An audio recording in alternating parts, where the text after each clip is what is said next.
happens that March is Nutrition Month. This year, dietitians of Canada want to remind us that cooking does not have to be complicated to be good and good for you. To kick things off, and joining me this morning with a simple, healthy recipe that features just 6 ingredients, registered dietitian Kristyn Hall.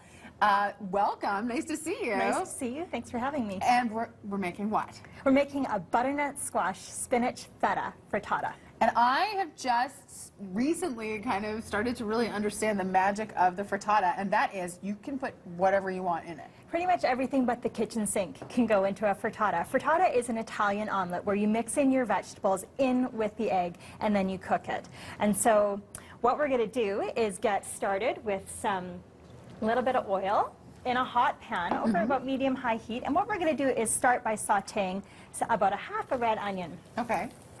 And so it's good. We're hearing some sizzle. Now, do you find that people thinking that recipes need to be too complex is a deterrent from keeping things healthy? Yeah, people feel overwhelmed by there's a lack of time, there's a lack of ideas, and so it doesn't have to be complicated. Dietitians of Canada just wants everyone to get into the kitchen, simply cook and enjoy. Okay, yeah, and I mean vegetables, like just throw in whatever you have. This is a fantastic combination. Exactly. So I'm just sautéing the onions, and what that will do is help concentrate some of the natural sugars that are in that onion and help take the bite off the onion.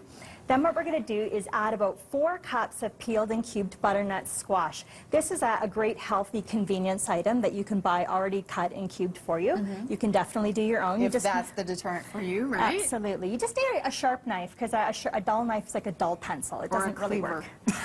I have cut butternut squash with a cleaver. That's what I have. So what you want to do is just steam this in the microwave for about 5 minutes or until it's cooked. And so we're just going to add that in into here. If you're not a squash person, could you substitute something else? Absolutely. So we're using these vegetables here today, the onion, the squash, and the spinach, but you could use any vegetable you have on hand. You could use broccoli, you could use potatoes, you could use leftover roasted vegetables. So you could use any vegetable you have on hand. Any root vegetables, excellent. Absolutely. Just make sure you want to have it cooked going in. Okay. Then what we have is a box of frozen but thawed spinach, and what you want to do first is make sure you squeeze out any excess liquid in there, because it's not going to do anything to make it taste extra good. Right. And then you just want to make sure you take all the paper towel out of there, because that's not the kind of fiber we're looking for. No, definitely not. Can you talk, because you said it's frozen, fresh but frozen. Fresh. So dispel the myth that frozen is not good for you. In fact, frozen is fantastic for landlocked Calgary, because the vegetables are processed at the peak of their availability. So they retain their vitamins and their minerals in there. So it's a wonderful, wonderful, healthy convenience item to buy for the week. Now, I know you wanted me to do this, so I should probably get So what we're going to do is we have 8 eggs that we're just going to whisk up. And we're going to add in about ½ cup of milk to that.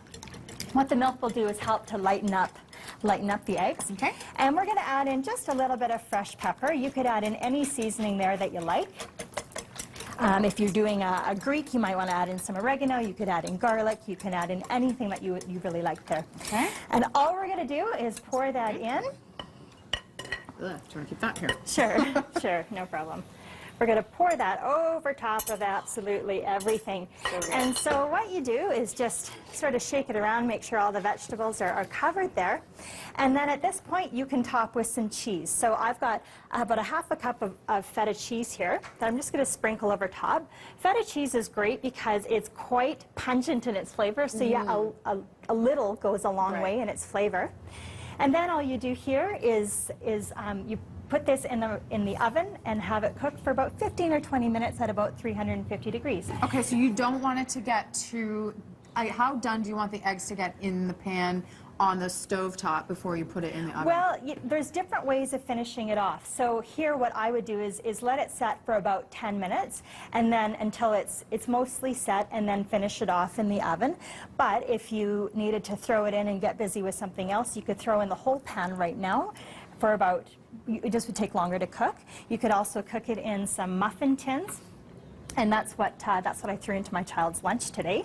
So you can serve it as a wedge, just like a pizza, or you can serve it in muffin tins, you can serve it in a baked dish. It's quite a versatile dish, breakfast, lunch, supper, and it's a great way to get kids involved in the kitchen. Okay, this is a fantastic idea. If people are looking for more from you, how can they find you? Dietitians.ca, dietitians is with 2 T's and no C's. Okay, dietitians.ca. Nice to see you. Nice to Thanks for see you. joining us this Thank you. morning.